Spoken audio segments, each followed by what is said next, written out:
Gents, I just want to pause the episode for a moment to let you know about the Strong Men of Value Academy. You will have heard me refer to it a number of times, and I want to bring more attention to it. So this isn't just a program, it's a life-changing environment and community of men who are focused on personal and professional growth. We're looking at areas of relationships, wealth, and health, things to help you thrive and maximize your life. Imagine having bi-monthly one-on-one coaching sessions with myself, weekly group coaching calls, and an incredible brotherhood of high achievers by your side. Now we're diving into resilience, leadership, and holistic growth to not just succeed in your career, but to thrive in your health and your relationships. Your journey to greatness, it starts here. So join the movement and you can apply for the Strong Men of Value Academy. You can head to themanthatcanproject.com to find out more. That hurts, and you just got to look inwards and say, what am I doing? That's not working here. And you know, the fortunate thing was I had a baseline of a lifestyle and discipline and know the work that it goes in. So for me, it was finding the structure and environment that provides that. And, you know, I dove into the Man That Can, and I reached out to you right away. And I think we met maybe 1 or 2 days later. And I think I was training twice a day right after that. After that. The Man That Can Project podcast, a podcast empowering career-driven men to live more fulfilling lives. We are here to challenge your beliefs, redefine success, and talk about the important stuff in a relatable way. Don't forget to subscribe and leave a review. My name's Lachlan Stuart. Let's get into it. Luke. Lucky. Man. Locked in. We've been teeing this up for a long time. You came on as one of the Cabana Boys. Hold on. Where the fuck did Cabana Boys come from? I think it was an imagination around the pool. We were just all lounging out, and it just seemed fitting at the time. I actually had a couple female friends kind of token our crew as that. So. Oh, really? Yeah. It came from an external source. Perfect. Well, claimed it. It's now our group chat name, Certified. And there's a beautiful DT photo to go along with it. But this is your first. You've spoken on panels. You've been on the Cabana Boy podcast, aka just the Man That Can with us four. And now your first solo. We're going to get to unpack Luke Johnstone. That's a scary thought. Are you excited? Rock and roll, man. That shirt is also a banger. Yeah. Do it for tomorrow. Seen some miles. We do quite regularly dress the same. Remember the other day where we were literally all wearing the same thing, me, you, and Liam? Cabana Boys. Everyone's like, how'd you do it? Just luck. Yeah. But it's like text message rehearsals happen. Mate, I'm stoked to have you on. You're a wealth of knowledge. We connected, August last year? No. August, yeah. I can't even First count week back. August, Let's say I remember.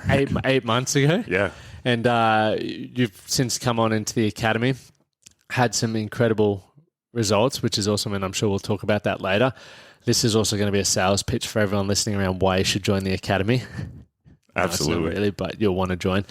But one of the cool things and why I'm super grateful, I learn a lot from you. I know Liam learns a lot from you, and you're like this hidden gem in the academy, but just, you just go about your business. But the level of success you've had in so many different areas of your life and the way that you can teach people about those things, but you don't force it down people's throat, which I think is an incredible thing. Is like, for me, I hope a lot of the guys in the academy listen to this and go, fuck, we need to drop Lukey a line.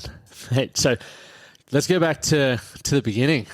You're born in Canada? Yeah. Born and raised Halifax, Nova Scotia, which is the east coast of Canada. Kind of just north of New York and Boston, if you want to think of it that way, or right across the pond from London, England. So great place to be from. It's kind of a small city, about 500,000 people. Yep. Really good values, humble values, beach living, decent weather. So it's a beach town. Yeah, I mean, there's a lot of, it's all coast, and it's definitely a laid back vibe over there. Yep. But yeah, just really humble roots. Had the, fortunate, great family. Like, I can't complain about anything in my background. I had every opportunity given to me, and then it's about what you do with those opportunities. Believe me, I've had lots of friends that had life dished up on a silver platter and didn't do anything with it. Can't really speak much about what they're up to these days. What's your thoughts? Because I know people cop criticism when they are given things from their parents, like opportunities, for example, or networks or whatever. It's like, oh, life's easy for you, you got given it, but you do have to run with it, because there's a lot of people who get it and don't make anything of it. What's your sort of thoughts around that? Absolutely. I mean, it's hard no matter what. I mean, certainly if you're given opportunities and you're smart enough to realize it, you got to work hard to make something of it. in today's world, it's ultra competitive. And if you're not creating value for those around you, particularly in the business arena, you're just going to be pushed to the side. So as much as I had the opportunity to get a good education, well, I studied hard and learned a lot.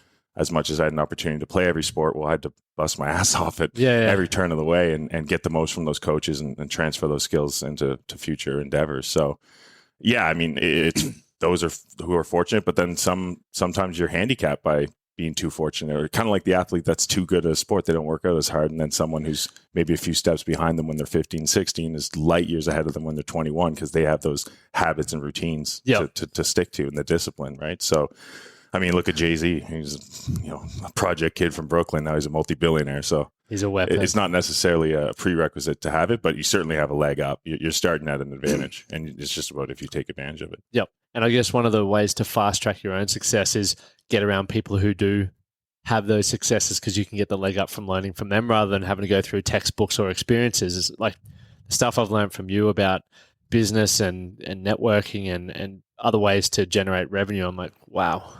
I didn't know that 8 months ago. Yeah. And now I know. It's like fast-tracked stuff that I may never have learned about or may have learned about in 10 years' time. Yeah, you can definitely accelerate things, and you do that through hard work and experience. And I don't know any other remedy than that. So going back, obviously you grew up. What was your sport of choice back in the day? Well, being a Canadian, I mean, I was on skates since I could walk, and came from a big hockey family. My dad was a hockey player. My brother played professional. Shout out Alex. Yeah, another academy Alex member. is in the academy now as well. Yeah. So I mean, he kind of followed in his footsteps.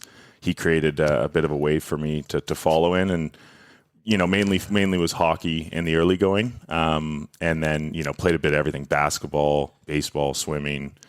But then in my later years, I gravitated to football, and kind of hit a fork in the road where I had to decide between going the hockey route or the college football route. And in the end, I decided to go football. What made you decide football? Well, I like the fact that it was a school path. I mean, the hockey route, I was drafted to a rural Quebec team.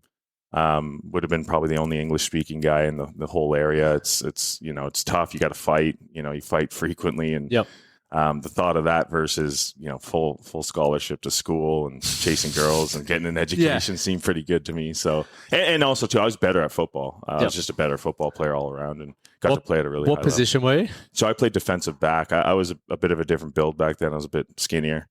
But yeah, defensive back. So basically you guard the receivers and kind of the running back and try to make the quarterback's life a nightmare. So perfect. Yeah, that's what I tried to do. Are you pumped for the Super Bowl on Monday? Yeah. I'm very excited. It's two good teams going at it. Unfortunately, lost a bet to my friend Chris, so I owe him $1,000. But anyways, that's all good. It's all part of the game. But no, I mean, it's always entertaining. And I think Rihanna's doing the halftime show, so that should be exciting. Yeah, someone was saying that. Maybe that was you, but she hasn't released an album for ages. Yeah. And she's just banging out the halftime show. Yeah, she just built a multi-billion-dollar brand with Fendi, and she's been doing that. That's it's pretty cool. Yeah, priorities, right? Yeah. That's fucking unreal. So what was college life like for you? Oh man, college. I had a bit of a different college experience because there was some adversity thrown my way later in my years. But essentially, early on, I was just a meathead football player.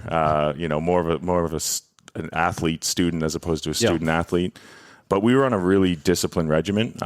Between strength coaches, sprint coaches, rehab, physiotherapists, yoga. And then yoga back then. Yeah, we had yoga. Wow. Yeah, and just big meatheads doing yoga. Yeah, and actually had phenomenal results. We had like a 30% decrease in major injuries and like a 10% increase in speed. So flexibility played a big role in that. That's what I love about college sport is how professional it is. Like they track everything. Yeah. And I think that's an important part for people to take away is if you want to improve something, you got to track it. If you aren't tracking it, you're just guessing. Yeah, I mean, and that's an aspect of the man that can that I love because we have apps and coaches to follow us every step of the way. And it was much the same there. So yeah, between that plus some sort of a social life and then in the afterthought of doing studies. Yep. So the first couple of years, I was really dialed into the football scene. I lived with 5 other football players. It was a complete animal house. We got up to all the silly stuff that you'd think we would, but at the same time, when a lot of students were out, drinking and late nights and stuff, we actually had to be pretty dialed in. You got 5 a.m. sprints the next day. Plus, a lot of the football players are bouncers, so if they see you coming in, they're like, "What are you doing, man?" We got a game to win. Yeah, or even just off season. you got training session tomorrow. Why are you doing this? So it was pretty regimented in contrast to your regular students on campus. And because of the population, was it just incredibly competitive? Like every year there's obviously a new influx of students, obviously, but then also players that are trying to get you a spot. Yeah, it's cutthroat. I mean, for my position, there's 5 spots, really only 3. So, you got to be the best at your game. And every year, you're right, there's new recruits coming in and they're trying to make a name for themselves. And, the first couple of years are very much developmental, especially, some guys come out of high school and go right to college like myself. But a lot of guys will actually go to like other leagues and like men's leagues and stuff like that, and then kind of come in at like 21.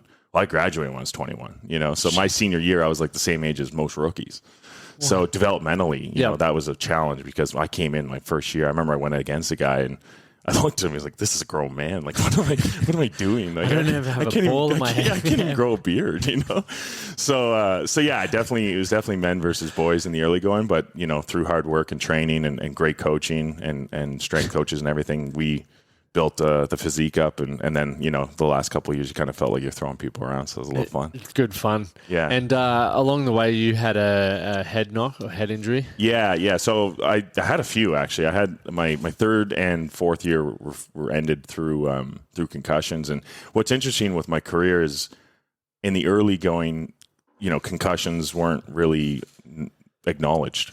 Coaches would say, "Oh, you got your bell rung, kid.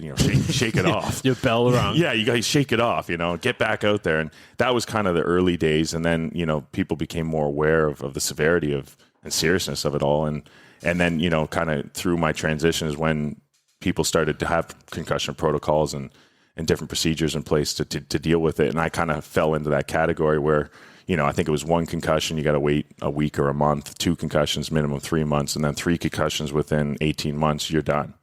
So I went through that whole process, and, I was sitting in exams with sunglasses on and barely knowing what to write on an exam and stuff like that. So I definitely went through a lot of the post-concussion syndrome. But my final year and my senior year, I had a major impact, taken off the field in an ambulance, the whole deal. And what was different with this one is that my symptoms weren't subsiding. In fact, they were getting worse until one morning I woke up blind. I couldn't see. And it was really, really scary. And, luckily we had trainers and staff attend to me, and I got put right back in the hospital right away and spent the better part of 9 months going through various tests. And, I did 2 months of sensory deprivation. So basically they strip away all stimuli.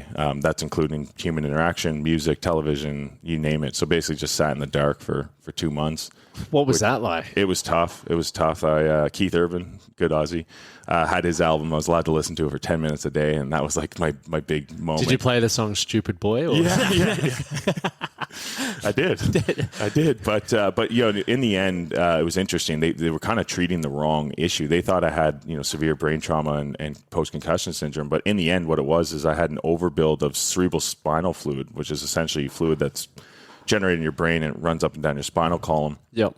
And long story short, my brain was overproducing it, which was causing pressure, which was then causing the symptoms. So you're like a genius, is that? Yeah. Basically limitless Bradley Cooper. That's kind of what I'm going with. 100%. But no, in the end, I got treated. I did a series of spinal taps, which was not pleasant. So is a spinal tap like draining fluid? Or? Correct, yeah. So essentially it's a giant needle. Did it hurt? Yeah, it did. The first couple, I didn't look. Then I made the mistake of looking, and it looked like the nurse was assembling like a sniper rifle. Like they came in like a case and the full deal. So it was pretty traumatizing to know I had to go through a bunch of those. But the good thing is, I was learning how to read again. I couldn't put sentences together. I couldn't communicate. Like it was really How rough. did that impact your college time? Because what were you studying as well? So I took business with a major in finance and leadership. Yep. And I had to put my studies on hold. So I actually didn't graduate with my cohort. Couldn't attend graduation. I was in the hospital. Couldn't have grabbed the X-ring ceremony, which is kind of a big deal. Yep. Had to sit out on all that ring, stuff. Yeah, bling bling. But it was kind of brutal because I just kind of everyone in university just saw me as one thing, and then I just left in the hospital and just couldn't talk to anyone. So I was off the map for a better part of a year. That is insane. Yeah. Like when you think back to that time in your life, like it's pretty surreal that something like that could happen. And now you wouldn't even know. Have there been any like long-term symptoms or anything as a result of the let's say just head trauma. Yeah. So I have a bit of a shake. You may have noticed that sometimes. So sometimes people think I'm nervous, but I'm not. It's just think you're happy to see me. I'm just excited right now. Yeah. Mainly Liam too. But no, I mean, really just a slight tremor. And then interesting enough, I don't know if this is just getting old or what, but I do get probably 1 or 2 migraines a year, typically when the seasons change, which is weird, like fall and spring. It's your body's intuition. Don't know. Yeah, it's the moon, man. It's like, what's it mean? Go where she's feeling her boobs. She's like, there's a 10% chance of rain. It's like, no shit. Yeah, there always is. But so that was a really interesting experience to go through. And at the end of the day, you know, that was definitely the most adversity I'd faced. Well, what was it like for you mentally though? Like obviously going from college football and succeeding, doing well in your studies to then having it all taken away from you. Yeah. What was it like mentally for you? Yeah, that was part of the challenge was in the hospital, but that was just more like survival mode. It's just like, got to get through the day, got to get better, got to do the rehab, like, you know, just do everything they tell you to do. That was very much a reactionary state. But when I came out, you know, being sort of a captain of the football team, top of the business school, all these good things that are going on, very social, and then having that stripped away and having to spend that time in the hospital and being off the map and then kind of coming back to it, you know, that was really rough because I kind of felt for the first time I wasn't an athlete anymore. I was taking long distance studies. I wasn't on campus. I wasn't around all my friends. So that was a big challenge. And honestly, the bigger challenge was actually getting out of the hospital and then getting back to me. And that's ultimately why I moved to Australia. I did, you know, I'm pretty extreme sometimes. So I decided I'm going to go to the other side of the world. You know, if I don't get out of this funk, it's up to me. I can either sit in the hostel and cry myself to sleep every night, or I can train hard every day, eat healthy, live a healthy lifestyle, and get out there and be social. Because, you know, I came here with no friends. I think the reboot's so important because it's same when I moved to France. I needed to get away and sort of rebuild. The same when I moved from Toowoomba to Brisbane, even though it's only 2 hours, I still started from scratch, and you can really rebuild who you are and how people see you. Yep. Whereas if you just sort of try to make subtle changes, sometimes it can be hard because your peer group might be like, no, you don't do that. Every Friday night we go sing tins. And you're like, well, I don't want to sing tins on a Friday night, but come on, Lukey. Yeah. We sing tins. Let's do it. That's it. And eventually you do give in, or most people do give in. So that complete reset's unreal. Yeah. No, it was. I mean, Halifax was great. I'm so fortunate. I got friends that we were pushed in baby strollers together. So That's shout awesome. out Halifax boys, but and you baby know, strollers. Yeah, hashtag sponsored. But yeah, I mean, it was just an environment. I kind of went out to Alberta. I was hanging at my dad's place for a little bit, and I just was not myself. Everyone around me was just like, "What, you know, is Luke going to be back to normal?" And probably went through a mild depression. Really, I mean, having gone through all that. I mean, at the time, I didn't know. I just thought this was the new normal. But it was strange. Like, had I been sitting here, I'd be like, "Hi, how's it going?" And like stare at the ground. And in my head, I'd be like, "Talk to him. Like, what are you doing?" And it's interesting you say that because I feel now a lot of people say they're depressed or they're anxious, but they don't really understand what depression is or what anxiety is. Often it can be overwhelm or just sadness. Yeah. And I think then when you say, "Oh no, I'm depressed," what you focus on grows. And once again, depression's a real thing, anxiety is a real thing, but as well, I know from my experience with it, when I started shifting focus, I had a lot more control over it. Not saying it disappeared, but I had more control over how I felt and what I focused on. For sure. And also too, like what work are you putting in? You know, I know me when I drink, I'll have higher levels of anxiety. I don't sleep well. You know, I probably don't eat as well. So it's like, why am I nervous before this meeting? That's routine. It's like, well, you know, you're out till 4 a.m. over the weekend partying like an idiot and you're not prepared. You know, so you should be nervous. It's your fault, motherfucker. Yeah. You put yourself in the position. Yeah. People don't like to take responsibility. How did you know, were you always interested in business and finance, or what was that just? Yeah. Okay. Yeah. So where did that interest come from? I would probably credit my Uncle Wayne. Shout out. Yeah, shout out Uncle Wayne. I don't think you have an iPhone, but you know how to use it. No, my Uncle Wayne was a phenomenal businessman, and also my grandpa. He had an amazing story. Basically, went from being a farmer who lost it all because of health reasons, had to restart his life with a young family, and started off as a gas attendant. You know, pumping gas back in the 50s. And fast forward, owned pretty much all the gas stations and an oil company that I sold to Texaco. So he did that in like 10 years with my grandma's help on the books and stuff. So in my family, there's always been a bit of entrepreneurial spirit, and my Uncle Wayne really embodied that as well. And just seeing the lifestyle and initiatives that they taken on through their life, it was amazing to see. So most of my family is actually medical. So I had a lot of dinner table talk about crazy stuff, and I kind of realized that that's probably not the path for me, and connecting with people and doing deals and stuff is more in line. Doing deals, crushing deals. How important or how influential do you think it was having access to obviously your grandfather and your Uncle Wayne, and watching them have professional or business success like that? Because I think it's just, once again, highlighting the importance of surrounding yourself with people who have what you want, because of those discussions that you get to be part of. Like, how influential was that for you? It's interesting. This might come off wrong, so we'll see how it goes. But growing up, I was really fortunate to have close family members, close family friends, my immediate friend circle. Everyone kind of had a certain pedigree, and then university that sort of carried on. So it wasn't until like I was in my early 20s and kind of got out of that bubble that I realized, like, oh, not everyone does this stuff, Yeah, it's so not normal. Yeah, like I was like, I thought this stuff was standard, but I guess it's not. I guess it's exceptional. So not to sound too pompous or anything, but like it's just, that's how we did things. Like, I love hearing that though, because I was the complete opposite. I didn't have access to any of that. So I thought it was just like rich people rip people off, and how I lived was my own little bubble. Yeah. And I realized that bubble wasn't going to help me get where I wanted to. So I had to become someone that was accepted in a different bubble, so to speak. And then you learn from them. Yeah. So. And you're just like, wow, everyone can learn this stuff. Everyone can have this stuff. It's just, are you prepared to become the person you need to be invited into those circles and have those people, that value exchange with people? Absolutely. No, and that's just, and now more than ever, democratization of information's everywhere. And if you really want to search for it and apply that, pick up a Warren Buffett book, read it. Yeah. Pay attention. Yeah. Like the first real, true wealthy person that I knew was Dan, who's your business partner, right? Shout out DJ. Shout out DJ. Lots of shout outs going down.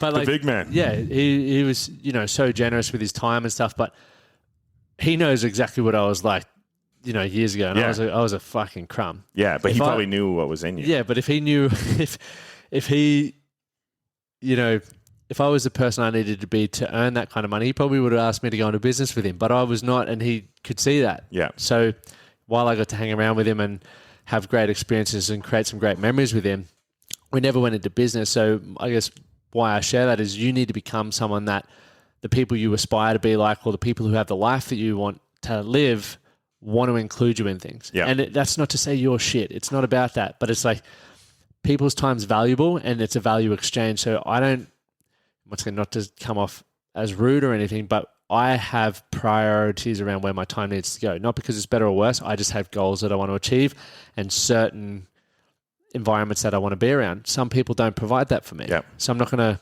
spend time with them. Yep. Opposed to some people who do. It's why we get on so well. Liam gets on, our group gets on so well. Yep. Because we have very similar values and drive and ambition. I couldn't agree more. Sometimes it's simply just outgrow your environment. Yes.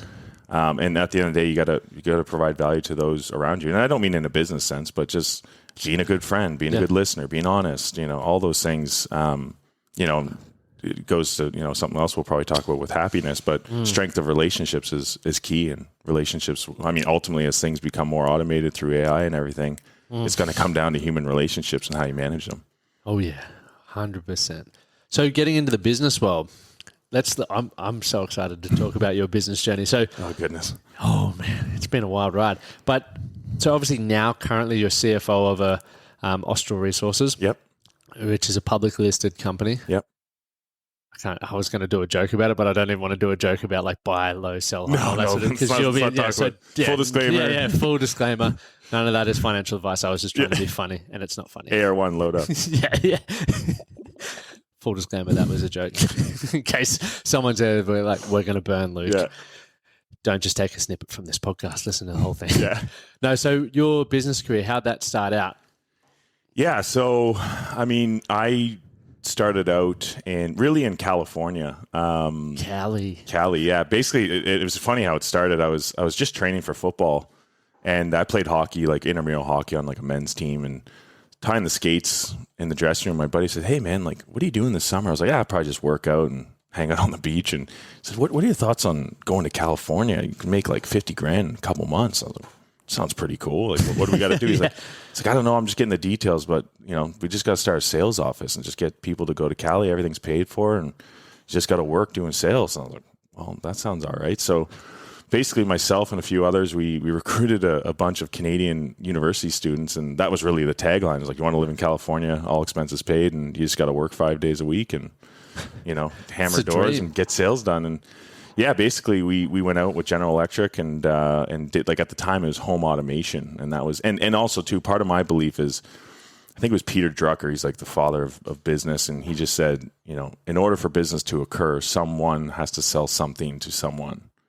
Yes. So if you think of the first step of business, you should probably have some form of sales or advanced communication. And people don't like sales. People are really, it's like, you're a dirty salesman. It's like, well, how's the economy work? Exactly. Every transaction is some form of a sale behind it. So I believe that it was really important. And then, this offered managing people as well and building teams. So those are things that I love to do. And yeah, basically we went to California. We absolutely killed it. I kind of went a different route. I sold, rather than selling like door-to-door individual contracts, I just went to the golf club and hung out with the developers. Where'd that idea come from, though? Because a lot of people would just go, I'm just going to, like me personally, I would have been like, I'm just going to bang on more doors, which is what I did when I was doing door-to-door rather than going, let's go to businesses, which is what we're now doing with the Man That Can project, right? Yeah, and that's just it, right? So, I just was like, there's got to be a better way than this. And where do developers want to hang out? Well, probably on a boat or on a golf course, right? So I went to both those areas. I bought a boat and took people out and stuff. And, rather than selling one contract, you sell 100. So the company wasn't really set up for that sales model. Yep. We did pretty well and finished first in the country and had a great time. So the first in the whole of United States. Yeah. For that division. Yeah. We killed it. You're a savage. Yeah. Some would say you're like David Goggins. No, what a savage. David, if you're listening, please don't attack me. Well, I'm seeing Goggins on Monday. Oh yeah. I might go to that too. Mate, definitely. Yeah. I'm going to go for a run Monday morning and hopefully run into him. He'll be on mile 40. Yeah, I'll be like, mile 50. Yeah, no big deal. Stay hard, motherfucker. Yeah, but yeah, so basically that was kind of my first foray into the real business world. So I kind of checked that box. And what did you learn from that? Like, how old were you at this age? Oh, I was like 21 or 22. Yeah, cool. Yeah. So you're still young. And a lot of people would assume, I would assume that you'd need to be 30 plus and have a network and experience to do that, but you just thought smarter. No, at the end of the day, I was tying my skates in a hockey dressing room. That's how that all came to be. And then from there, we took it, ran with it. I had no aspirations of finishing first or all that. So that just happened as a byproduct of the work and the unique, eclectic group of individuals we had. We were so different than the rest of the groups. A lot of them were like uptight Mormons. Yeah. And, like we're Canadians drinking and doing all sorts of stuff. So, yeah. Had a good We got many warnings, but being number one is kind of hard to kick us out. So. Yeah, for sure. And we knew it. Yeah. So, that was kind of the first foray. And then I kind of, had some of that head stuff going on and moved down to Australia. And originally the plan was just to live a healthy lifestyle and get better, and ended up starting like a training business and had a little spot down in Melbourne, down in St. Kilda, and just a boutique, nothing big. And we ran boot camps and all that stuff. And 2 years had passed and the government was knocking on my door being like, hey, what are you doing with your visa? You got to get serious here. And I just said, well, I set out to come to Australia with a goal, and that was to get healthy and get my confidence back. And I achieved that. And it was time to get back, and that's when I came back to Canada. How important was it getting your health in order to improve your confidence? Because there's a lot of people who are listening who lack confidence. Oh, it flows off of your, strong mind, fit body, and that will flow through to your mindset. There's no doubt about it. When you're putting in the work every day like we do, there's no denying the benefits that come through to your personal life. And, shirts start feeling a little better on your body, and you start looking in the mirror a little more saying, okay, I'm putting in the work. It's good. So I strongly believe, and especially for me too, and probably the same, is you grow up your whole life and you got 1 or 2 or maybe 3 hours of physical activity, and you're getting that exertion out every day. And then you reach 25 and that just stops. What do you think that does to your wiring? And then you play video games instead, or drink, or, how are you substituting that? You need to get that exertion. And Rogan says it best, he puts himself through hell and then everything's easy. Bradley, shut up, Brad. Yeah, Coach Brad. put me through hell this morning, but the rest of the day just flows after. Right? Yep. So yeah, I'm a firm believer that, strong mind and body will flow through to confidence, and you'll just see a chain reaction. Yep. I to be honest, I can look at someone and I can almost guess with how they deal with adversity and how they deal with stress and confrontation based on how they look. And I'm a big believer, if you look sloppy, chances are other areas of your life are going to be a bit sloppy. And it's not about, having a washboard abs and all that. No. It's just like, do you put in the work to take care of yourself, showing self-respect so that you can then deliver in other areas of your life? No question. And also too, how you perform in peak moments, when I'm in intense negotiations and you've been in the room, you might be hungry, you might be tired, you might be dehydrated, whatever the case may be. But if you're physically fitter, you're going to make better decisions. And you can just grind people down. And I'll do that all day. Survival of the fittest. Yeah. That's how it's always been. Crank up the heat. Yeah. So that sauna on, please. Yeah. It's like Wolf of Wall Street when the auditors, they put it the cold on. But yeah, at the end of the day, I was in Australia. Oil was on a tear in Canada. Alberta, Canada's a massive oil exporter. It's a huge oil producing district. I think it'd be 4th biggest in the world. A lot of people don't know that, but the heart of Canada's economy is out of Alberta. And it was really hot at the time. And my brother was over there. He was rocking and rolling in the business world. And a lot of my friends had gone out of, business school, and they're like, yeah, I'm director of something. I'm like, man, you're 24. How are you running 300 people and the $400 million budget and stuff like that? So, but that was the opportunity. But it's funny, sorry, just to that's right. cut in, but that's what I remember when Liam and I first met you, and I was like, you got to, Liam for me, one of my best mates and brother-in-law. But one thing that I take away from how he does things is he networks so well. Out of everyone in the group, he's sneaky. Yeah, he's awesome. I when we created it, I wanted it so everyone, not just me, obviously selfishly, I want to learn from everyone, but people who maybe wouldn't get the opportunity to talk to people that have what they want now have that. And a lot of people take that for granted, and even some that are in the academy and have access, and they ask me, I'm like, I'm not the expert at that, bro. Go talk to such and such, and they still don't do it. Yeah.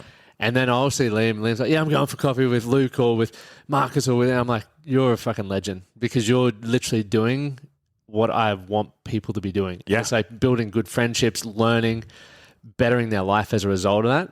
And I think, so tangent, where I went with that, I was like, you're going to meet Luke. He's young as all buggery, but this dude's got his shit sorted out. He's where I want to be, obviously in a different field, but from a success standpoint, but also as a CFO, the way you conduct yourself, I laugh about it all the time. I'm like, it's time to come to the gym in the middle of the day. Most people in your role or a CEO role or a corporate role, they're like, nah, my day is 7 till fucking 6, then I'm going home cranky. It's you still make time for other things, which is, to me, blowing my understanding of what it meant to be in the corporate world. Yeah. I never wanted to be I still don't want to be in the corporate world, purely because of how miserable I see most people in that space. Yeah. Sorry to cut you off. No, not at all. That goes back to just prioritizing. At the end of the day, in August, when I came and sat with you, I said, you're like, this is pretty full on, man. Do you think you have time? I was like, this will happen.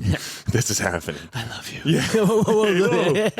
But it's just prioritizing, time management, time blocking, all that good stuff. At the end of the day, you can get a lot done if you do critical tasks. What made you join as well? I think that's important, because this might help people that are sitting on the fence. Yeah. So how'd you even find out? Yeah. So another shout out, Tay. Thank you. If we had $1 for every shout out, you and I would be going to bloody SK Oyster.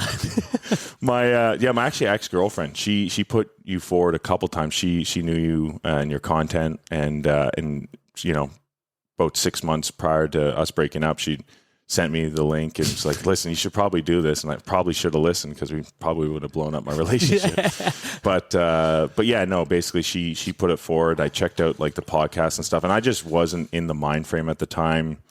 With these types of transformations and journeys, you really you can have external forces as much, but it's got to come from within, for sure. Right. So I just was not there. I wasn't in the right mind frame. And quite frankly, I thought I was doing things right, to be honest. I was kind of blind to it. We had quite a bit of success last year and kind of went to the head and was living a pretty lavish lifestyle, and wasn't focused on a lot of things, relationship being one of them and health being another one. So basically July, August, that all blew up. And I just had a moment, looked in the mirror, and I was like, who the fuck are you? Yeah. And I don't like this guy, you know? Yeah. So, you know, when you lose loved ones close to you. And Gentlemen, just a quick interruption. I won't be long. I want to talk to you about our Strong Men of Values starter plan. It is new, and it is for those of you who are ready to find out more about what our academy is like. It's that first step to becoming the best version of yourself.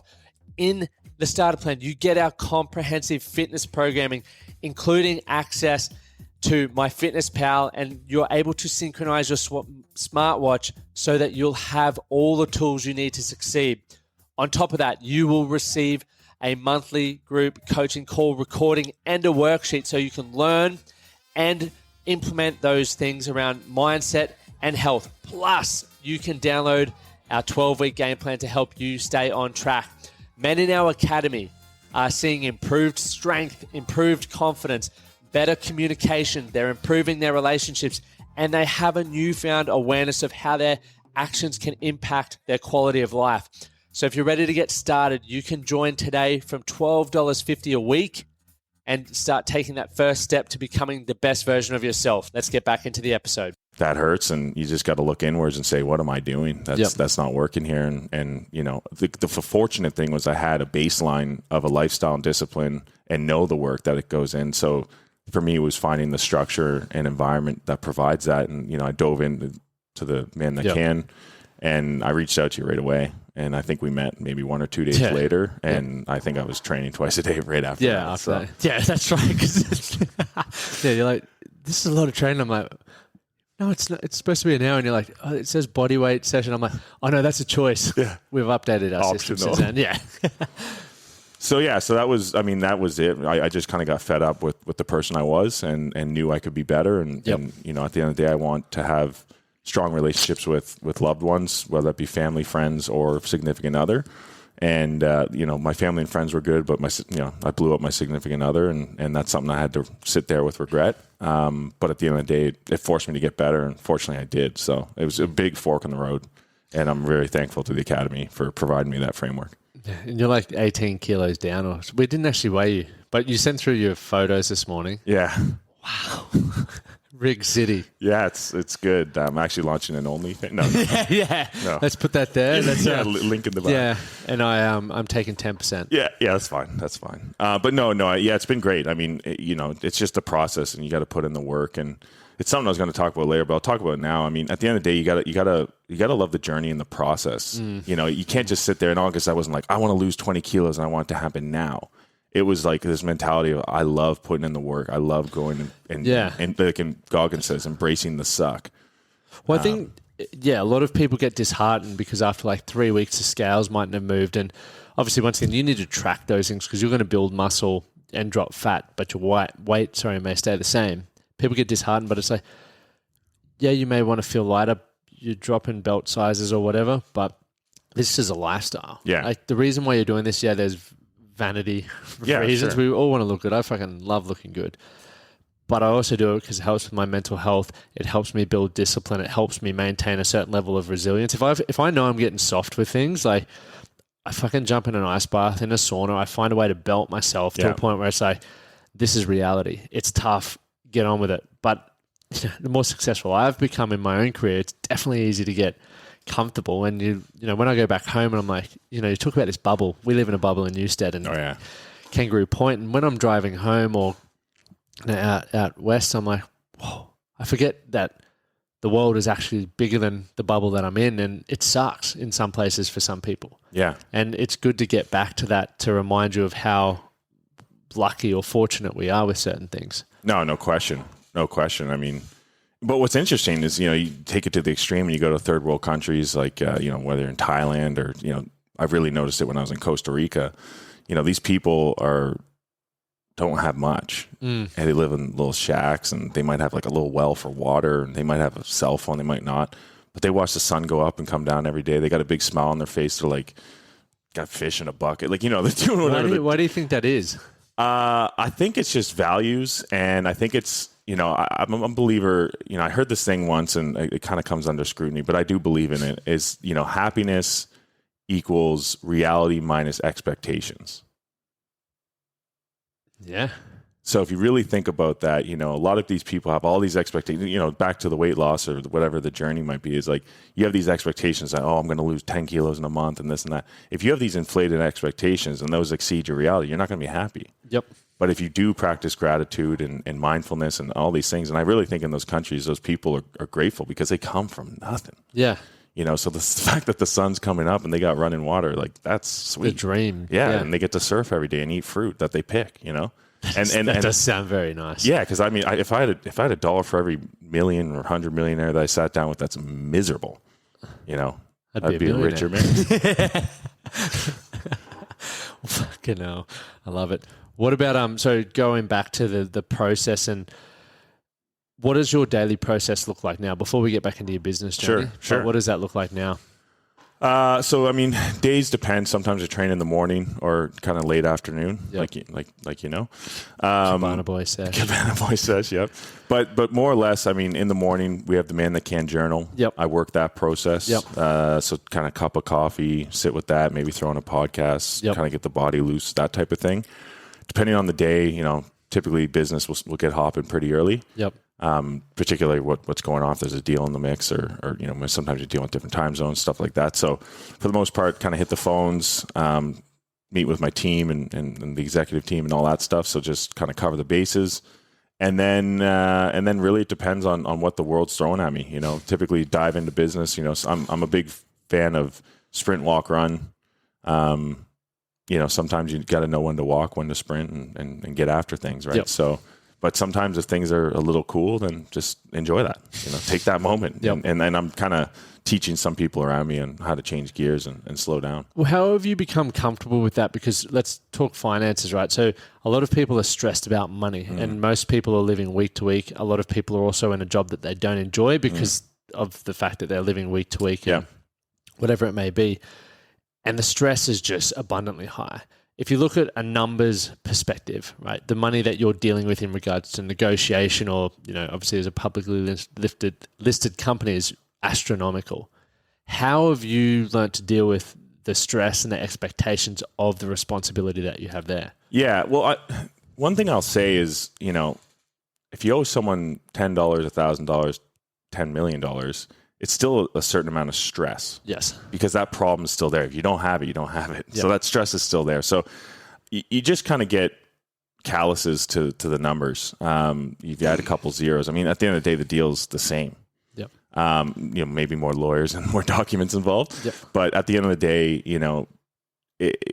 dealing with stress, I do feel for those entrepreneurs that are dealing with, $5,000 issues, just the same as we would with a $40 million issue. Yep. But at the end of the day, you got to be rooted in your process, and you got to try and be as non-emotional as possible. If you stick to certain rules and principles, you'll probably be okay. Not all the time. Business isn't a science. Yep. Because people are involved. Right? That's the big one. But at the end of the day, if it's kind of like working out. If you're doing most things right, you will get results. Yep. And the same thing goes for finances. But what I see today, particularly with your average Joe, is everyone's living way outside their means. They're propelling debt. They're doing vacations they haven't earned. They haven't paid for them. They're wearing designer stuff. Like who gives a shit? Flexing on each other, and you'd have no money in your bank account. Like who cares? So I think what relieves that pressure. Like if you're working in a job that you don't like, well, get new skills or change careers, change jobs. I mean, it's an employee's market out there. And the entrepreneur market's massive. You can do Amazon drop. There's so much stuff. So much, yeah. And one thing I'd say, on that note is shoot to have multiple income streams. You don't want to have to be at that job.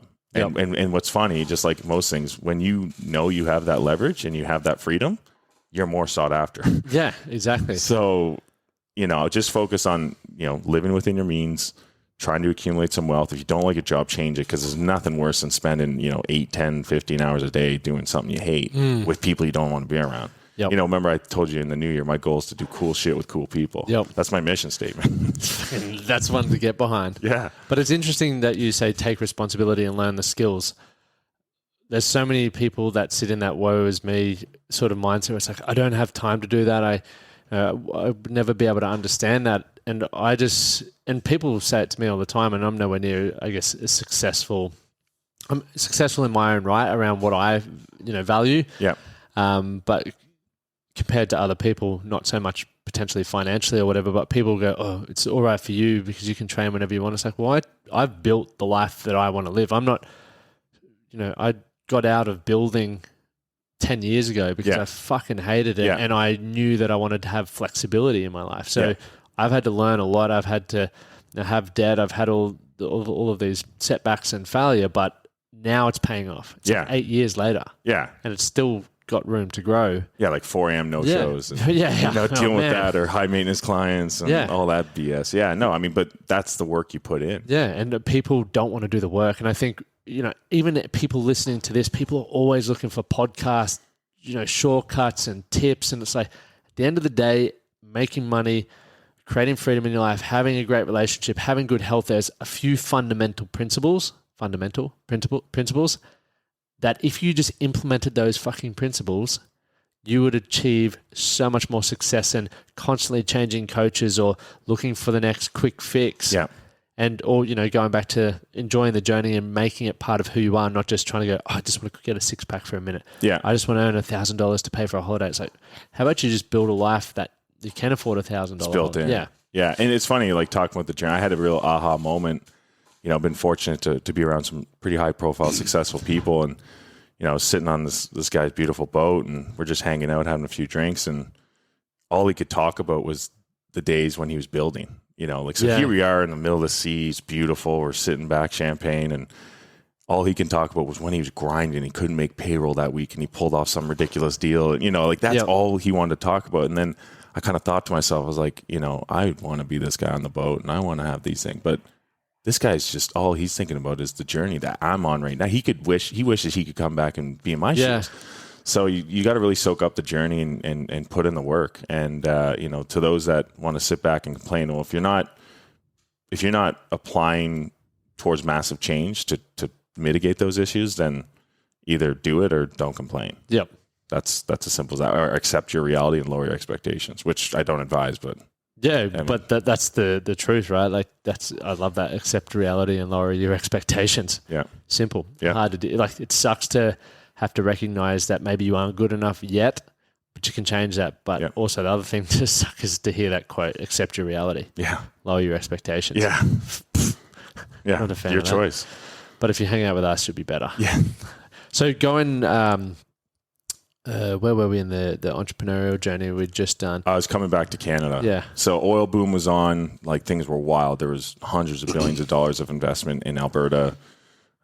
Oil technologies were emerging, like you've heard of fracking and all that stuff. So there was just all this economic activity going on. I was, mid-20s and dove into a company that was on an aggressive mergers and acquisitions mission. So essentially they tied up 26 different companies in like 2 years. And I kind of got a front row seat to that. We took it public, and then in the end, we actually sold it to another NASDAQ, like Texas company. And I got front row seat to that. By the end of it, I was managing. How did you get the front row? Just because of what you'd achieved prior, or was it network, or what? How did that pop up? Yeah, so I was lucky, but I was willing to roll up my sleeves. So I was sitting in a boardroom down in Calgary, which is a city in Alberta. It's kind of the mecca of oil and gas for Canada. And we had this business division. It's called Fort McMurray. It's up north, and that's where all the work was going on. So by far, it was the largest business unit out of probably 50 plus locations across North America. And they said, we have a real problem up in Fort McMurray. Revenue's down. All this stuff is going sideways. The managers, en masse, employees are quitting. It's just a gong show. So they said, who wants to take this on? And, everyone kind of looks around the table, and no one was putting up their hand. And I was like, are these guys kidding me? Like, this is a massive opportunity. So I just put up my hand. I said, yeah, I'll go up there. Just fly me back and forth. I won't live up there. Fly me back and forth, and I'll build the team, and we'll do it. And I think in the end, we did like 65% of the company's revenue, North American revenue, 300, 400 employees rolling around. So it was a massive business division, and I was a big part of building that. How important was like team building? It was everything. I mean, in an environment where you have rapid growth, your teammates, any environment, your teammates are key, but, we didn't have the luxury of recruiting, Ivy League graduates and top-notch people. I'm throwing in, people from spotty backgrounds into pretty big roles with multi-million-dollar budgets. Opportunities. Yeah, I mean, just who's hungry? Who's hungry? Who wants to get after it? And who's going to be honest and work hard? And that's what we did. And it was kind of a crazy situation. Like we all lived together, like all the employees, or at least the management team. No one was really from that area. It's a really northern, remote part of Canada. But we just like all lived together. We ate together. We all had a common mission and goal. And I would like put up these goals around the office, and everyone would have it. And kind of turned it into a bit of a mantra and all that stuff. And yeah, at the end of the day, it caught a lot of people's attention. We turned the numbers around incredibly, and that was kind of following like this little template I always say is like, you got your people, you got your processes, and then you got your profits, and that's the order. So get the people in place, examine the processes that they're operating within, and then if you kind of take care of those two top line things, the profits will come, and then you can tweak things from there. So just kind of applied that, and yeah, we had tremendous success, and in the end, I mean, that was the main driver of pretty much the whole company, and that's what caught the attention. So I got to play a lead role in all the presentations, and that's how I kind of got the front row seat to that deal. That's unreal. And then from that, where'd we go next? Because that's obviously a huge opportunity that you had. You ran with it, but you also put yourself in that position, right? Yeah. So next, this was an interesting one, and it was pretty cutthroat on my behalf, but basically there was a couple companies that bid to buy that company at the time, and there was a front runner that pulled out like last second, like literally in the last hour. They just pulled out as a New York group called Warburg Pincus, this huge private equity group, and no real explanation. They just kind of pulled their bid and said, "Best of luck," too bad, and that was that. About a month later, they reached, and I met those guys. Spent probably a couple weeks with them all up between 6-month period, just kind of in and out and going to their offices and then coming to mine, asking questions, all that stuff. And they gave me a call and they said, "Hey, listen, we pulled our bid because we think we can invest the money in that region better, and we want you and a few other guys to head it up." And they're like, "What do you think?" And I was like, "Sounds like if the numbers are right, let's do it." So yeah, they gave me a pretty big budget, and my brother was involved and a few others. Oh, really? So Alex was involved as well? We probably took about 60% of the workforce. Wow. Yeah, and started a whole new business that did the exact same thing. We had no non-compete clauses. Like, it was completely above board. It was completely allowed to do it. And I didn't really feel much loyalty because all of my partners, they had all made their money. So everyone was kind of in and out. Yeah. And were you owner of this company? Or No. Warburg Pincus owned it. But we were heavily incentivized and had really aggressive growth targets and, go buy companies and basically do it all over again. And I had the blueprint, knew the people, knew the contacts, knew the clients. Like I don't want to say it was a challenge, but it wasn't much of a challenge. So we ate their lunch. Was that one of your favorite career successes so far? That one, or? Yeah, that was really cool because it allowed me to travel. It was kind of cool to start with a blank canvas and do it the way you want to do it. Within reason. But there's that scene. You ever watch Entourage? I loved Entourage. Remember Ari Gold? When he buys the agency back and he comes in with the paintball gun. I kind of had like that. Like I would play that scene like every day. And I was like, I'm doing that. And in the end, we did well. And I kind of got that up and running, saw that it was in a good place, and then decided to venture off and start my own thing. Yep. And what was your own thing? So we did this thing. It was called Connect Global Strategies, and it was kind of like a political advisory / sort of investment banking, financial advising business. I know it's a broad spectrum, but it was all kind of intertwined. Like we had some correspondence with some high level people like the White House and the Middle East, and business and politics are heavily intertwined. So it was kind of like to understand, the oil landscape, you got to understand the policies, and you understand who's in place and who's lobbying who. And, there's a lot, it's just a chess game. It's not checkers, right? So, so we did a lot of work out of the Middle East, and, at the time oil had a bit of a downturn. So there was a ton of Canadian companies and American companies that needed capital, and the banks were overexposed and they weren't lending money. And, these companies needed money to stay afloat. And the Middle East kind of provided that gap. So we were kind of the conduit into North America for those funds. Yeah, right. So we just did a series of deals over sort of 3-4 years, and it was a great journey. Had some challenging deals, but in the end, I think it was a success, and I ended up taking some time off after in my mini retirement. Mini retirement. Yeah. What was that like? Well, at the time, my my wife, she was an equestrian, so she would compete, all over North America in equestrian events. So it was interesting because I was around some pretty interesting people. Met Bill Gates. What's he like? Honestly, I didn't. Not enough of a sample size. But from what I think, he's kind of a creep. But Bill, if you're listening to this, deplatform us, see what happens. But no, I mean, at the end of the day, it wasn't. It was cool. It was a cool experience, but it wasn't for me. Like a lot of those people just are really out of touch with reality. Yep. And it was cool though, because it led me to meeting this guy named Jesse. Who's a phenomenal entrepreneur, actually a lot like Dan in a lot of ways. Yeah, right. Yeah, it was just like a mini DJ, same business, machinery, like mining machinery and heavy equipment. And he had founded an incredible business that was just thriving. And he's like, look, you can't be retired, man. Like, I was like, no, man, I'm on. How old were you at this age? I was like 32. 32 retiring. Yeah. Well, I mean, I was half serious. I just was super burnt out and had gone really hard. I went really hard throughout my 20s for the most part. But yeah, basically he just was like, we'll create a role for you, man. Like you got to get on board. We have some stuff that kind of aligns with what you do. And so we did that. And then that ultimately led, we did a large equipment deal with a company called Emeco, which is an Australian company. And Dan had sold his company to Emeco. Oh, so that's where Matilda went to as well. Yeah, so Matilda got sold to Emeco. Dan had sort of like a 12-month non-compete, and he had to be on the executive team. I don't know what his title was, but basically Dan and I got put into a deal where we were supposed to not like each other. And, really? And plot twist, we did. So yeah, basically we did that deal. How wild is that? Yeah. So all of 2018, like I pretty much came back and forth to Brisbane, and Dan and I were working. Yep.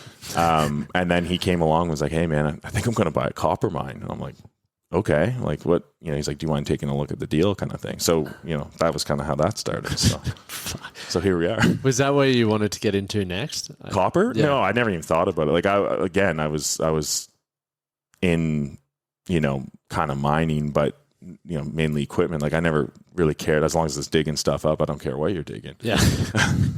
So yeah, basically, I kind of had a broad strokes on the electric vehicle revolution and green energy and all that stuff, but I wasn't really following it. I was, traditional oil and gas guy, so I was pretty dialed in that world. But at the end of the day, I kind of did some due diligence and looked at it, and sometimes you got to go by some gut too. And I knew DJ was a hell of a businessman, and he is a savage. Oh yeah, no, he's probably the best deals guy I ever met. So how awesome! So just no, it's all right. Another segue, like negotiation and putting together big deals. Like, how important do you believe that is a skill set to getting what you want, and what's that been like for you? Like, what have been your best teachers and experiences to date?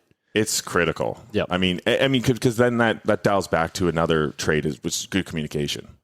Right? Good communication, your employees are going to be stronger, your customers are going to be stronger, and then if you are negotiating, those negotiations will be stronger. Yeah. So I think clear communication and effective communication is paramount. Mm-hmm. But negotiations, I mean, everyone has their style, and it's, don't try to be someone you're not. But what I've seen, and this is going to sound kind of weird, but what I've seen from the best is their ability to be unreasonable near the end. What do you mean by that? Yeah. So basically, when that deal is pretty much landed on, it's like that extra bit of being unreasonable and pushing the dial. And again, at the end of the day, you want it to be mutual. You want both sides to win, and you want both sides to walk away feeling good. But from the best I've seen is like I'm at that point where I'm like, okay, good, we'll cut it, and they're like, no. Like, and so when you say when you define the best, you mean making the most, just the best return. Yeah. Yep. And I mean, it depends on your leverage point and so many elements that go into it. But at the end of the day, that little extra bit of just getting something else. And I've seen that from a lot of great entrepreneurs and great negotiators, and I don't feel comfortable doing it. Like I'm too nice, I think. Yeah. But at the end of the day, it's taught me to just kind of push that little extra bit. Don't rock the boat. Don't upset people. But if you think there's a little bit left on the table, there probably is, and you should take it. Do you think that can be taught, negotiation and deal? Yeah, I mean, I think it starts at a young age. Look at toddlers, right? And they're like, I'll throw a hissy fit. You give me that Tim Tam. yeah, true. Right? I do that now. Yeah, exactly. So I mean, at the end of the day, it's part of everyone's life. Yeah. But yeah, it's like anything. It's a muscle. You got to train it. And what helps me is I read, like, I'm kind of a nerd. I read like historic deals and what was going on. Do you really? Yeah. So where would you find, because I'm always curious as to where people get, like Joe Rogan, for example, what is he reading to know what he knows? Or you, what do you read, or where do you get your information from? Yeah. So, I mean, books, audio, like I actually listen to probably 80% of my content, whether it be audiobook, podcasts. But I do read quite a bit as well. But I think it's having an open mind, like listening to your favorite podcast or listen to the sources you know, like I know Joe Rogan gets a lot of stuff from Radiolab. Like it's just wild scientific. Really? I've never even, dude. Yeah. So like if you want to go down some rabbit holes, listen to Radiolab. Yep. But I mean, at the end of the day, you know, there's great movies even, you know, that's a good influence. I mean, nowadays they're doing biopics like every month on different historic characters, and then just dialing in deeper, right? Like if you hear someone like Jordan Peterson be like, oh, you know, I learned this from this book, well, look it up and, you know, dive into it, make your own thoughts on it. I think it's important to do self-development all the time. How much time do you spend thinking and actually forming your own opinions? Quite a bit. Like, and that's the thing. I'm fortunate now, you know, a lot of my job is to think. You know, so, you know, like doing those 30 emails is probably way less effective than thinking about one problem for a long time and all the angles that could play out. So like, you know, if you can get out of the noise, then have time to think. But, you know, sometimes I have trusted sources. Like there's certain people I'll hear and basically it's spot on. I'm like, maybe it's propaganda. I don't know. But I'm just like, yep, that's my take too. But I think it's important not just to regurgitate, you know, everything all the time. And again, with your friends, like how much do we talk about wild stuff that's wide ranging, you know, from AI to strength and conditioning, you know, methodologies. A heap of stuff. Yeah. So I think it's important to just have your environment all around you, whether, you know, mental diet. I like it. Mental diet. Yeah. Sick one. Yeah. And then, so into the copper mine, what made you get into the deal? What made you take that up? Well, mainly, I mean, DJ, right? Like him presenting the opportunity and saying, come on board and let's do this thing. And it was pretty cool. I mean, at the end of the day, there was sort of 4 of us in the beginning. And, you know, today between contractors and employees, I think there's like probably 250, 300 people that are on our work sites. So to see that process and see this from front to back, it was kind of unlike anything else I'd ever done. Is this the biggest thing that you've been a part of? It depends what metric of big. I mean, taking a company public. Yeah. That was something new for me. I did that once before with that other business I was talking about earlier, but I didn't play a front row seat to the public side. Like that was the executive team, and I was more on the ground managing the business unit. But yeah, I think, you know, in a lot of ways, you know, deal sizes and stuff, it's about congruent with the stuff I've done in the past. But I mean, sometimes $1 billion deal can be really boring, and $5 million deal is a lot more fun, right? So like it numbers don't really factor into that. But really, again, it was do cool shit with cool people. And also the opportunity. Like my life was going through a transition. I did get divorced. The only reason I was living in that city was because my wife was from there, and I desperately wanted to leave all along, but she wasn't willing to. So, you know, the fact that I broke free of that, I did have friends and some family around, but you know, I've always been one to hop on a plane and shake it out. I literally took 2 suitcases, left multiple houses behind, multiple cars, you know, dogs, horses, wife, the whole deal. Yeah. See ya. Yeah. Sometimes you got to shake it up, as we spoke about earlier. And I think for some people, they're like, this guy's crazy. But it's like, that's the stuff you need to do if you want to rebuild who you are. Totally. To a degree. You know, some people, everyone's situation's different, but think about the way you can shake your life up. Yeah. You didn't have any kids as well, so yeah, we'll put that in the mix because there'll be some asterisk. Yeah. No kids that you're aware of now. Yeah.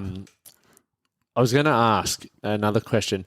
So, the success that you've had career-wise, most people in your position, when they look at coaching, I'm tying this into the academy, want to work one-on-one with people. Mm-hmm. Like they wouldn't necessarily see value in a program that costs $200 a month or whatever. It's chump change, like in comparison for a lot of people in CFO or CEO work with executive coaches, mm-hmm. right? Which generally costs you 30 plus grand a year. Yep. Why did you opt for like a group coaching program over one-on-one? Yeah, good question. So one thing I was missing for a long time was, I grew up in a dressing room. Yep. Around a bunch of dudes and having fun. And that was more of the reason I showed up. Yep. I love the physical side and I loved competing, but it was mainly just the mateship and being there with those guys and going to hell with them all the time, going to war. So, the thought I had was immerse myself with the group. Yep. And I think I told you that in the early going. I was like, I'm going to start with the group because I want to meet these people and I want to have a diverse group of friends and I want to be in the trenches with all these guys. And I think the one-on-one provides a great opportunity and certainly something that is right for a lot of people. Yep. But for me, I wanted that bond mainly, and that's exactly what I got, Yeah. I was curious to hear that because, I ask a lot of people, especially those I work with one-on-one as well. And for me, I'm still of the belief that I personally get more out of a group environment as well because you can get multiple perspectives on one challenge, but it's also like you may see, if I'm working with a coach one-on-one, they're not talking to me about what they're doing in their business necessarily, but in a group environment, you're hearing so much stuff that's happening that's either making you question things you're doing in your life or it inspires you or motivates you to work harder. And for me, I'm like, that's just where I need to be from a perspective. So yeah, for some people I even work with one-on-one, I'm like, I don't want to work one-on-one. How about you jump in the group? And they're like, no, they don't see it as valuable. Yeah. And I've been, fair enough, each to their own. That's completely fine. But I was just curious as to why you went for that sort of option. Yeah, no, that was kind of my decision criteria. The locker room. We should call it the locker room, not the academy. Yeah, or change circle to the locker room. Yeah, I like that. Strong Men of Value locker room. Yeah. Get sweaty and stinky. That's weird, isn't it? It's a niche market. Yeah. Just be me, you, and Liam. Yeah. Which would be perfect. So obviously you got your mantra now. Do cool shit with cool people. Yeah. Good shit with good people. What's that look like for you in 2023? Well, I mean, Austral's a big focus. We have gotten off to a busy start, so things are underway, and we got some pretty big plans. Yes. So that's going to take a lot of time and energy, and I'm taking on some new sort of roles and responsibilities as well. So I'm really excited about that. It's more in line with my core competencies. So that will be the focus. But obviously promoting and being involved with the academy, that's a big focus of mine. Man, that's what I was going to show you before. I'm going to bring it up because it's all time and I know you're going to love it and you're going to love the photo that we've gotten here. If I can bring it up. Where's Leica? So our VA, Leica, she does an incredible job. I was like, we want to start recognizing top referrer of the month. Yeah. So congratulations, happening live action. And I was like, this is the photo I chose because I think it just is. Oh boy. For those watching on YouTube, you can see Luke riding a horse. It's Alberta Luke right there. Yeah, mate, you just reminded me. I just wanted to play Morgan Wallen or Combsy and look at that, but we've made up a tile which I can't find. Anyway, it's going to be going live today, which will be awesome because you'll. Here we go. Here's a big man. So yeah, we want to recognize because obviously a big part of our business as well as word of mouth, and a lot of people we've just started realizing because we've been doing surveys and stuff, and I don't talk a lot about my business on the podcast, which I want to start doing because I think a lot of people are starting businesses and I can learn from others, etc. But word of mouth's a big thing, and you've just been referring like a crazy mofo, and I started wondering to myself, so many people are getting results, why don't they do it? And some of the main feedback we got back from members was they didn't know how to approach it with people. So can you give us a masterclass? You're like, oh man, I can do it. But I guess one thing we will be doing for our members and just for people in general is share. I've always been worried about trying to be pushy. Yeah. But I also understand there are people who want to get their mates involved because of the results that they've got or how it's improved relationships or career or life in general. Yeah. So to teach them the skill set to actually invite them to check it out. Yeah. Well, I mean, firstly, you guys offer a great experience, a great product, great service, right? So it's helping people. And for me, it's an easy conversation because a lot of folks will say, wow, Luke, last 6 months, we've seen quite a transformation. Those that knew me maybe only for the last 3-4 years, they knew me as kind of one guy. Yep. And the thing that's funny is I was actually kind of always this guy, and I went to that guy. Yes. So, they knew me as this, beer drinking wild dude, right? So, so now they see, I'm pretty dialed in the gym, getting focused, really getting a lot of benefits sort of throughout my life. And they're like, well, what are you doing? And then it's just a perfect segue into the academy. And then I talk about all the tools and the methodology and what we preach. And, at the end of the day, it's a pretty simple conversation to have, and they see the results firsthand. So, like what's interesting, I think I told you this, is I've had so many wives approach me for their husbands. And they're just like, do you think you could talk to, the people? I'm like, yeah, don't worry. Just get them in touch with me. And it's about them making that decision to make that leap. Yep. But as soon as they chat with me, it's just like, get signed up, start running the stairs with the group on Saturday, just get dialed in, and do the program. And that's the other thing, I guess, as well.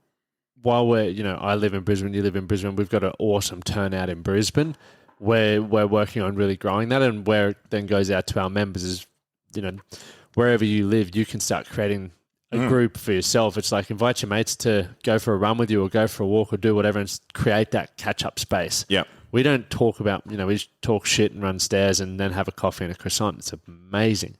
But it brings everyone, it brings everyone together. And you can talk about things that maybe you're working on, or you just have a catch-up, because for me, it's, you guys are all my mates. I'm very grateful that literally the people that join our academy become some of my closest mates. Yeah. And the fact that it's my life is insane. And that's how I want it to be for everyone. If they go, I can learn tools and strategies and all of those things to better improve who I am. But I also am being, put in touch with some incredible people that have you have the opportunity to become really close with, which is what most people need. Yeah. They don't feel valued. They don't feel heard. So you leverage it. Yeah, no, and that's what I'd say to those guys that are in remote places around the world, because now it's fully global. Oh yeah. But get 4 or 5 of your mates and build that network, and then they get 4 or 5. Next thing you go, get 20 people. And then you're doing, like, if you're in the bush, you'd be dragging tractor tires, not stair runs. Yeah. I mean, get amongst that. It's hardcore. Yeah, that's actually cool. I would love to see that. Yeah, we get the Russian Dagestani crew fighting bears. Yeah, imagine that. You guys think you're strong carrying your tractor tires? So I'm wrestling bears. All right, you wrestle your bear. We'll do a workshop over in Russia. Yeah, that'd be cool. Which would be epic. What would be one piece of advice, and a final question, that you would have given to your, and this will be interesting because of, you said you grew up in a bubble where it was very different, that you would give to your 18-year-old self?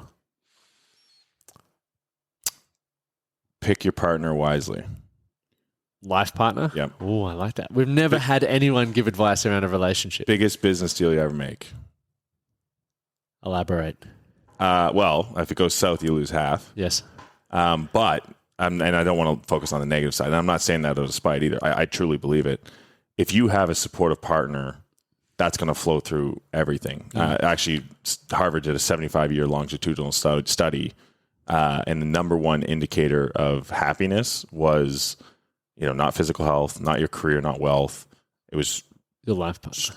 Strength of relationships, and predominantly your spouse. Wow. So, if you're going to be more than likely to build a life together, and 75% of people with happy relationships earn more than the average person. So, it's just for your overall well-being, wouldn't it be nice? I mean, you and Amy have created that, and you put the effort in to have that relationship, but a lot of people don't have that, and that takes them down a notch, and then that flows through negatively throughout every aspect of their life. So kind of pendulum that swings both ways. But, it's interesting because a lot of people meet a partner at one stage of their life, maybe in their early 20s, mid-20s, whatever, but you're a completely different person at 25 to 35 or 45, Yep. So it's really important that you just take your time and pick the right partner.